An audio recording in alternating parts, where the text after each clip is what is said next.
bienvenidos a una nueva edición de nuestro taller de coyuntura.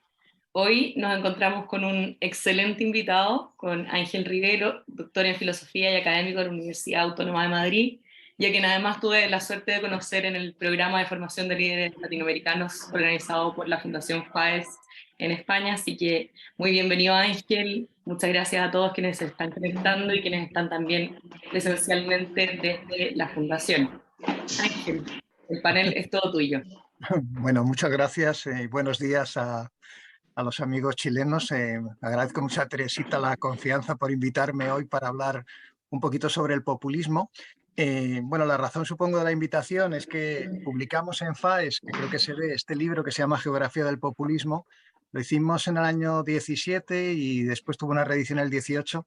Nosotros pensábamos que habíamos llegado en ese momento a la pleamar del populismo, pero desde entonces no ha dejado de crecer en todo el mundo y particularmente en América Latina. En ese libro teníamos una ambición muy grande, que era ofrecer una geografía completa del populismo y empezar primero definiendo qué es el populismo, cosa que no tiene una definición pacífica en la academia, de manera que creásemos un criterio de demarcación que nos permitiera saber cuándo hablamos y cuándo no de populismo, porque pensábamos que el populismo como fenómeno dice algo importante en nuestras sociedades, señala un desafío importante a las democracias tal y como las conocemos y necesita ser conocido y conceptualizado correctamente. Entonces, bueno, la verdad es que ahora hay una literatura gigantesca sobre el populismo. Yo creo que hay muchas cosas que se han convertido en lugares comunes, algunas de ellas yo creo que también las decíamos nosotros y después se han repetido con mayor y menor fortuna, ¿no? Entonces voy a ser muy breve para que haya tiempo para las preguntas. Nosotros pensamos que el populismo es un endemismo de las democracias. Solamente se puede hablar de populismo en contextos de sociedades democráticas, donde los valores democráticos están asentados. Nosotros defendemos también que el populismo nace de algún tipo de crisis en las democracias. Esta crisis puede ser una crisis económica, puede ser una crisis política, una crisis de representación, puede ser una crisis social debido a la pobreza, la desigualdad, la frustración de expectativas sociales.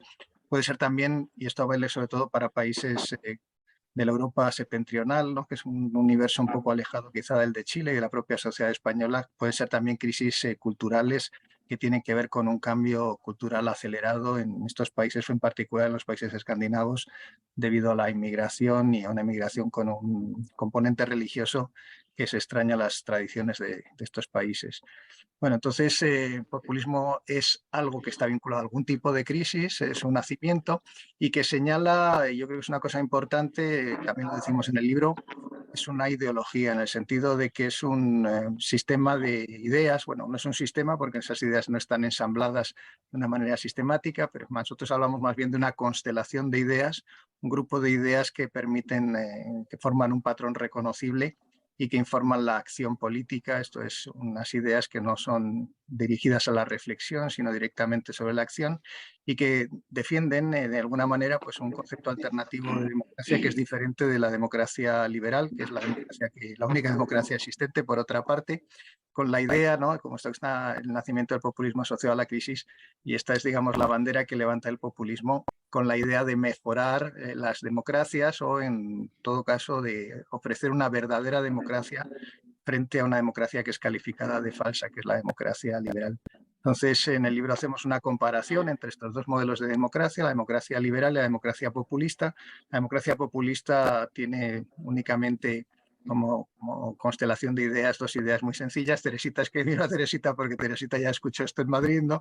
Esas ideas son básicamente que la democracia es literalmente el gobierno del pueblo. Nosotros llamamos a esto la definición sintética o instantánea de democracia, no hace falta decir más, ¿no? Cuando esas crisis hacen que la opinión pública se perciba que la democracia ya no es el gobierno del pueblo, sino que aquellos que gobiernan, los representantes, lo hacen en función de intereses que son distintos de aquellos que son percibidos como el interés del pueblo, pues entonces se empieza a extender la idea de que no hay democracia en la sociedad o que la democracia es una democracia falsa, ¿no? Esta es la crisis que se hace, perdón, esta es la crítica que se hace a las democracias liberales en alguna de estas crisis.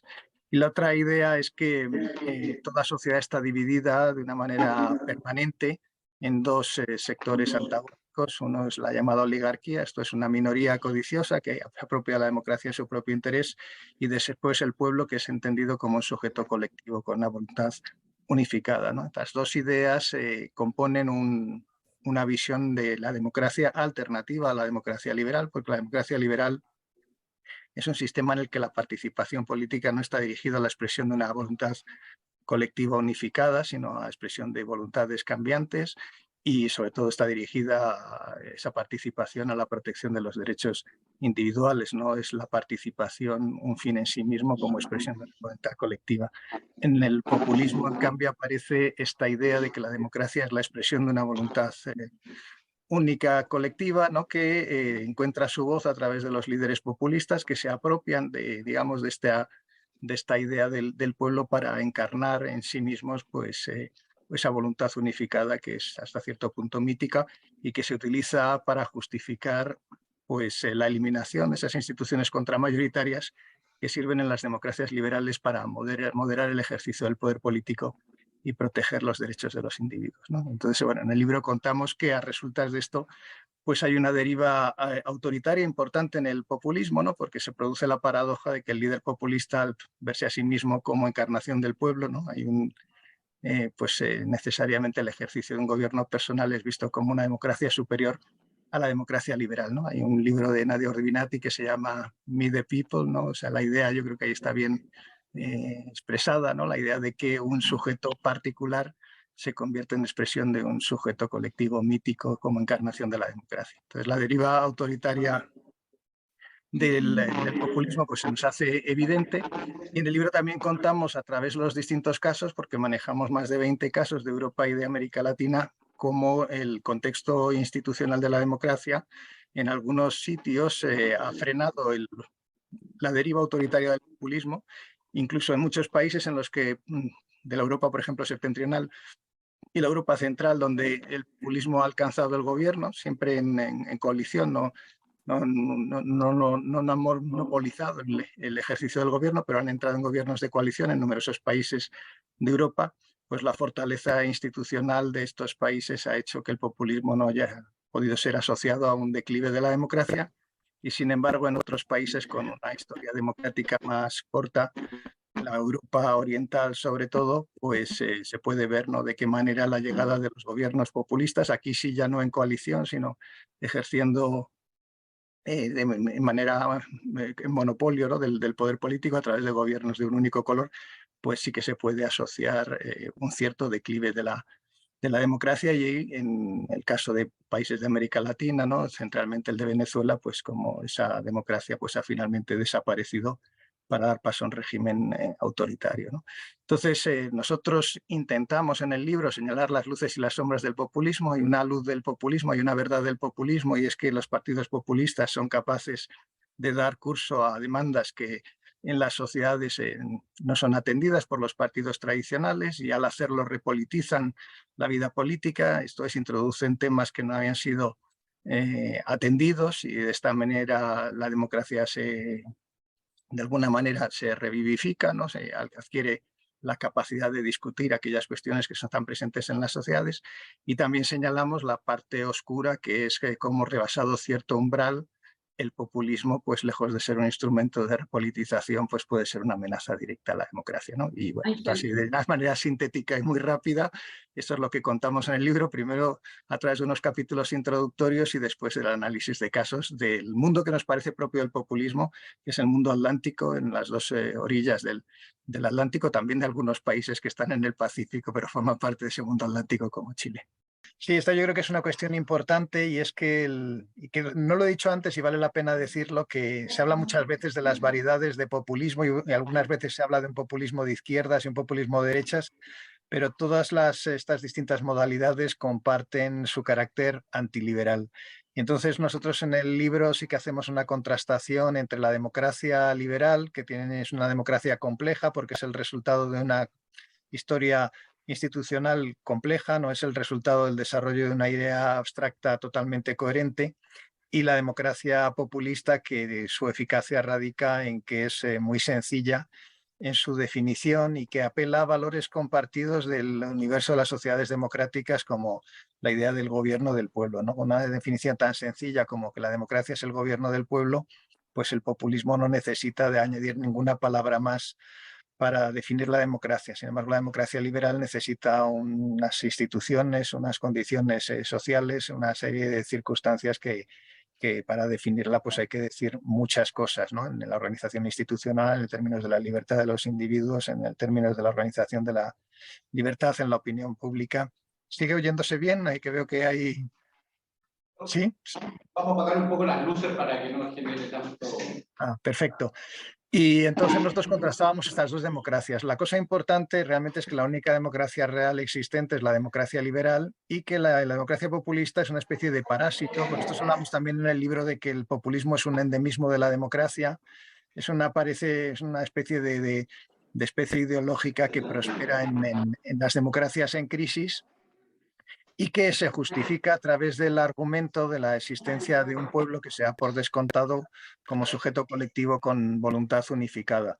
Entonces contaba también que es la paradoja de esta democracia populista, que entiende la democracia como expresión de una voluntad colectiva que se atribuye al sujeto, digamos más o menos mítico, que es el pueblo, y que ese sujeto, si nosotros lo escuchamos en la calle al sujeto pueblo, pues veremos que es cacofónico y que habla con muchas voces, pero en la teoría populista hay un sujeto particular, ¿verdad? Hay un personaje importante que es el líder carismático, que es el que da voz a ese sujeto colectivo, y entonces se produce la paradoja de que el populismo, buscando ser la restauración de la democracia, porque ese es su proyecto, es un proyecto que se presenta como un proyecto democratizador, de convertir una falsa democracia en una democracia verdadera, pues finalmente acaba justificando una visión autoritaria de la organización política, porque encarga a un único sujeto convertirse en voz que exprese esa voluntad colectiva, ¿no? Y por eso hay una deriva, evidentemente una deriva autoritaria en el populismo.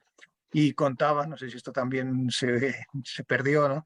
Contaba que, en fin, dependiendo de la organización institucional y la fortaleza institucional de los países, esa deriva autoritaria que está en la concepción misma de la democracia del populismo, pues da lugar a un declive de la democracia o se resiste, en fin, más o menos bien, ¿no? Entonces explicaba, por ejemplo, que en el caso de los países escandinavos en Europa, que todos ellos han tenido experiencias de gobiernos coalición con partidos populistas, pues si nosotros atendemos al Democracy Index de The Economist, podemos ver que esos países han mantenido las primeras posiciones en el ranking internacional de democracias, con lo cual digamos que el populismo sí que ha de alguna manera deteriorado su discurso público, porque se ha vuelto más áspero, más polarizado y seguramente más desagradable, pero su calidad democrática no se ha visto afectada. En cambio, en otras sociedades en las que el populismo ha alcanzado el gobierno con una tradición democrática menos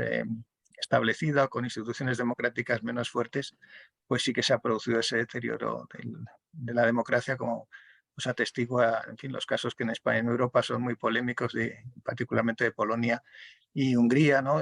Donde no es que haya desaparecido la democracia, evidentemente, pero la democracia sí que ha tenido un declive sostenido. También eso merece algunos matices, porque estas sociedades nunca estuvieron muy altos en la tabla democrática, ¿no? Y tampoco han bajado mucho, no se han mantenido, han tenido un pequeño declive y son democracias imperfectas, pero no se han convertido en estados autoritarios, ¿no? En fin, todo eso si quieren podemos hablar más adelante, ¿no?